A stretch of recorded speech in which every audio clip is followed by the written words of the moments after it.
It's campaign season like we have never seen before.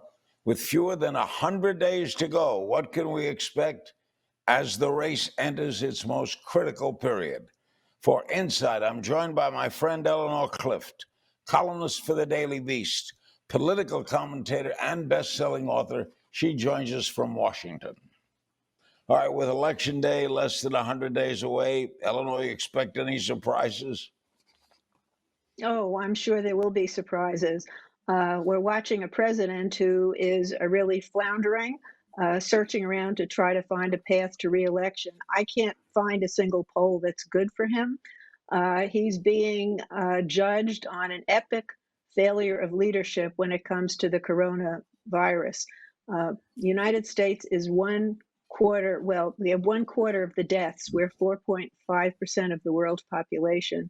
And then he has failed to meet the moment in a drive for racial justice that is sweeping the country.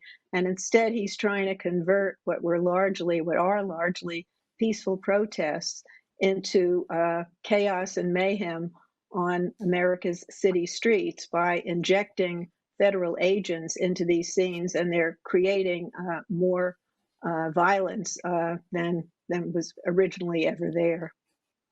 Some national polls show Biden leading him by double digits in all the key states. Trump says that these are phony. They are not real, these polls. Well, Kellyanne Conway, who helped elect Trump in 2016, she invented the term the hidden Trump voter. And she says everybody laughed at her in 2016, but she maintains they're still out there. I don't think there could possibly be enough of them to overtake the movement away from this president in the suburbs, and particularly among women. So while it's always wise to be skeptical about polls, I think we're seeing a pretty good glimpse of how the American public feels. And I'm actually working on a column for the Daily Beast that's looking at the registration figures, the number of people requesting absentee ballots in North Carolina. There's been a small uptick among registered Republicans, but among Democrats, there's like a 40-fold increase from like 7,000 to 46,000. And on unaffiliated voters, independents, there's a similar increase. And so there's a lot of energy out there for mail-in voting, which is why the president is on a crusade to discredit mail-in voting, because he wants to be able to challenge the results if he doesn't like them. Do you compare his campaign to Nixon's law and order campaign in '68? I initially did, and frankly, I was kind of nervous that he would be able to pull this off to, scare the American people into voting for him, that this violence in the streets could only be controlled from Washington. But I have been persuaded otherwise, that in 1968, Richard Nixon was the challenger. He wasn't the incumbent. Donald Trump is the incumbent. I mean, he owns these streets, and when he sends agents in there that some of his own Republicans are opposing, he is trying to create chaos in suburbs that are very different than they were in 1968. They are much more diverse, and the white people in these suburbs, I don't think, are going to be so easily frightened by the president's intervention. Do you think we could see a blue tsunami? The Democrats get the Senate and the White House?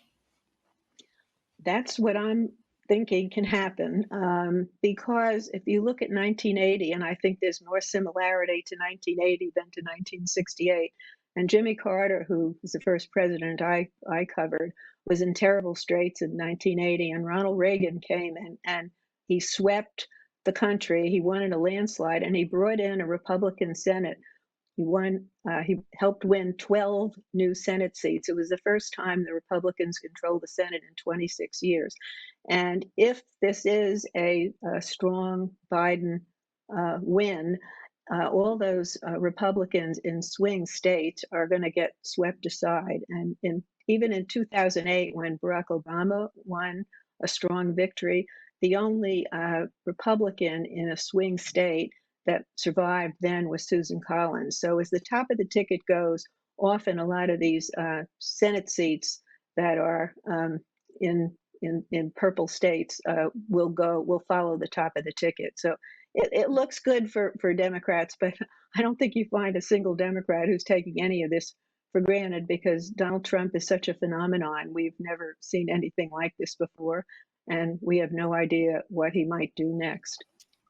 Do you think we'll see a riotous election day? There are those who seem, we'll have protests across America and people complaining they can't vote, and we'll have an election that we don't know. Well, I think there will be poll watchers, lawyers, security from both sides of the political aisle at all of the polling stations. But the truth is, a lot of people are going to vote early this year, and they're going to vote by mail. And I think the bigger challenge for election day is that by the end of the evening, we might not know who the winner is. It could take a week. It could take a month in some close races around the country, and perhaps if the presidential race is tight, there are a lot of those absentee ballots that are going to have to be counted one by one. So I think it's a different kind of civil unrest, if you will. I think a lot of anxiety about how we're conducting this election. Trump has declined to say he'll accept the results if he loses. According to him, he has to see what happens. Do you think they'll have to carry him out of the Oval Office? If he loses decisively, I have no question that the Secret Service will escort him out of the Oval Office.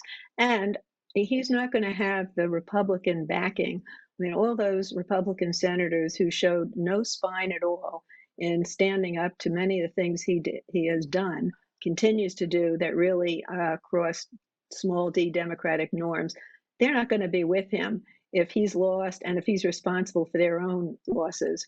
So he will be a man alone. But I don't think he's going to leave easily, and I'm not so sure he'll be quiet after he leaves. He's always been interested in starting a Trump network, and so where Trumpism goes after Trump's in the Oval Office could be on TV, which is where it is today.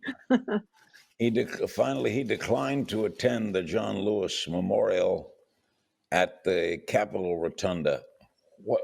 What do you make of that? Well, remember, it took him, I think, half a day before he would lower the flags at half-mast after John McCain died. I mean, he's not a man who lets grudges go easily. And John Lewis didn't attend his inauguration. I'm sure in Donald Trump's mind, this is fair game. And frankly, I don't know that he would be missed in the rotunda. I mean, I watched Mitch McConnell deliver the very nice remarks, but you want to say, okay, pass the John Lewis voting rights bill. Enough with thoughts and prayers. Let's get some action here. Eleanor, always great talking to you. Stay well. Okay, you too.